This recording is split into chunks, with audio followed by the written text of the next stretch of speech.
Outing പരിപാടിനെ കുറിച്ചൊക്കെ അതിന്റെ ഡെപ്തിനെ കുറിച്ച് ഇറങ്ങി കഴിഞ്ഞപ്പോൾ കുറച്ചുകൂടെ മനസ്സിലായി എങ്ങനെയാ അത് വർക്ക് ചെയ്യണം. ഡെഫിനറ്റ്ലി മനസ്സിലായി. ഡെഫിനറ്റ്ലി ഇത് പ്യുവർലി വോട്ട് ബേസിസിൽ തന്നെയാണ് നമ്മളെ എവിക്റ്റ് ആക്കുന്നതും എല്ലാം ഉള്ളത്. അത് ഡെഫിനറ്റ്ലി ആണ്. പക്ഷെ ഈ ഫാൻസുകൾ തമ്മിൽ അങ്ങോട്ടും ഇങ്ങോട്ടും ഒക്കെ വോട്ട് മാറി കൊടുക്കുന്നുള്ളത് തോന്നിയിട്ടുണ്ട്. ഈ ഇൻഡെപ്ത് ആയിട്ട് നമ്മൾ ഗെയിമിലേക്ക് ഇറങ്ങുമ്പോഴത്തേക്കും ഈ കൊല്ലത്ത് പ്രത്യേകിച്ച് ഈ സീസണിലെ ഗെയിമിൽ ഫിസിക്കൽ ടാസ്കിനേക്കാളും കൂടുതൽ മെന്റലി ആളുകളെ ഭയങ്കരമായിട്ട് ടാർഗറ്റ് ചെയ്യുന്ന ഗെയിമാണ്. അല്ലെങ്കിൽ വാക്കുകളിലൂടെയാണ് ഈ പ്രാവശ്യം ശരിക്കും ഗെയിം വോർ എന്ന് വേണമെങ്കിൽ പറയാം. ആ വോർ ഗെയിമിനെ എങ്ങനെയാ കാണുന്നത്? മെന്റലി ഒരാളെ ഭയങ്കരമായിട്ട് അതിജീവിക്കുന്ന അല്ലെങ്കിൽ മെന്റലി ഭയങ്കര അറ്റാക്ക് ചെയ്യുന്ന ഗെയിമിനെ കുറിച്ച് അത് പലപ്പോഴും നമുക്ക് തോന്നുന്നുണ്ട്. ചിലപ്പോൾ കോൺവെർസേഷൻ നടക്കുന്ന സമയത്ത് ഒരു വോറിലെ ആളെ അങ്ങ് ബ്രേക്ക് ഡൗൺ ആക്കുന്ന പരിപാടികളുണ്ട്. അത് ഈ ഗെയിമിന്റെ പാർട്ടാണ്.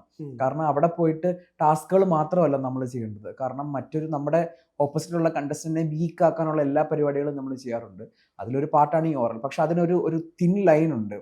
ഫോർ എക്സാമ്പിൾ ഇത് ക്രോസ് ചെയ്യാൻ പാടില്ല. ഇപ്പൊ അവരുടെ പേഴ്സണലി അറ്റാക്ക് ചെയ്യരുത്, അവരുടെ ഫാമിലിയെ പറയരുത്, അല്ലെങ്കിൽ അബ്യൂസീവ് വേർഡ്സ് യൂസ് ചെയ്യരുത്. അതല്ലാതെ അവരുടെ ക്യാരക്ടറിനെ നമുക്ക് എക്സ്പോസ് ചെയ്യാം, അല്ലെങ്കിൽ അവർ ചെയ്യുന്ന തെറ്റുകളെ നമുക്ക് ചൂണ്ടിക്കാണിക്കാം. എന്തുകൊണ്ടാണ് ഇത് തെറ്റ്, ഇത് ശരിയെന്ന് കാണിക്കാം.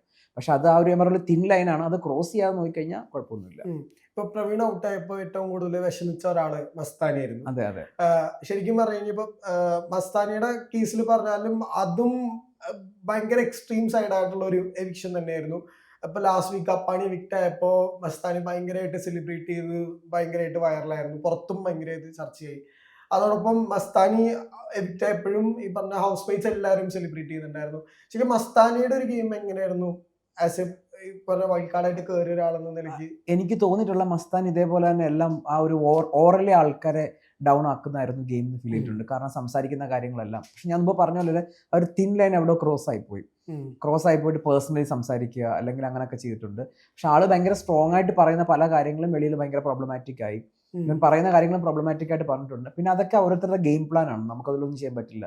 അപ്പം ബാഡായിട്ട് ഗെയിം കളിക്കുമ്പോൾ ആ ഒരു രീതിയിൽ നമുക്ക് ഇംപ്രഷൻ വരും. നിങ്ങൾ തമ്മിൽ ഇറങ്ങിയിട്ട് ഞങ്ങൾ കോണ്ടാക്ട് ചെയ്തു. കാരണം അതൊരു ഗെയിമാണ് at the end of the day. ഇപ്പൊ എല്ലാവർക്കും ചിലപ്പോൾ കാണുന്നവർക്ക് അതൊരു അവരങ്ങനെ പറഞ്ഞു. ഞാൻ പനിയനോട് സംസാരിച്ചു, മസ്താനിയോട് സംസാരിച്ചു. ഈവൻ ഞാൻ വരുന്നതിന് മുമ്പ് എവിക്റ്റ് ആയ കണ്ടസ്റ്റൻസ് ഉണ്ട്, അവരെല്ലാം കോണ്ടാക്ട് ചെയ്തു.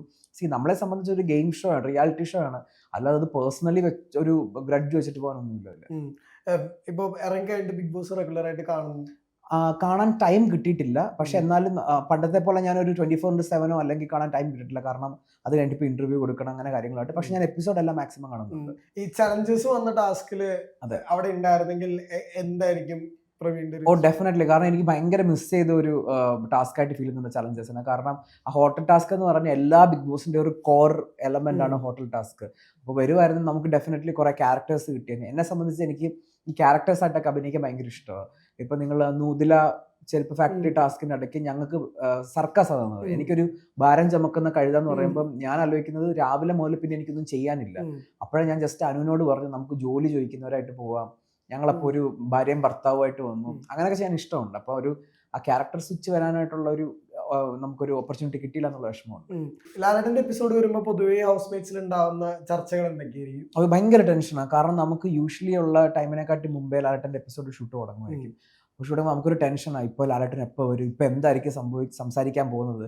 പിന്നെ അതിലുപരി ലാലേട്ടൻ അന്നിടുന്ന വീക്കെൻഡ് കോസ്റ്റ്യൂംസ് ഉണ്ട്, അതിപ്പോൾ എന്താന്ന് കാണാൻ എല്ലാവരും ഭയങ്കര ക്യൂരിയസ് ആയിരിക്കും. നിങ്ങൾ ശ്രദ്ധിച്ചാൽ ഇപ്രാവശ്യം ആളൊത്തിരി നല്ലൊരു വെറൈറ്റി കോസ്റ്റ്യൂംസുമായിട്ടൊക്കെ വരുന്നത്. പിന്നെ ലാലേട്ടന്റെ മൂഡ് എങ്ങനെ ആയിരിക്കും, മൂഡ് ആസ് ഇൻ ലൈക്ക് എന്തായിരിക്കും പറയാൻ പോകുന്നത്, ദേഷ്യത്തിലായിരിക്കുമോ, അതെല്ലാം പേടിച്ച് വരച്ചാൽ നമ്മൾ അവിടെ ഇരിക്കുന്നത്.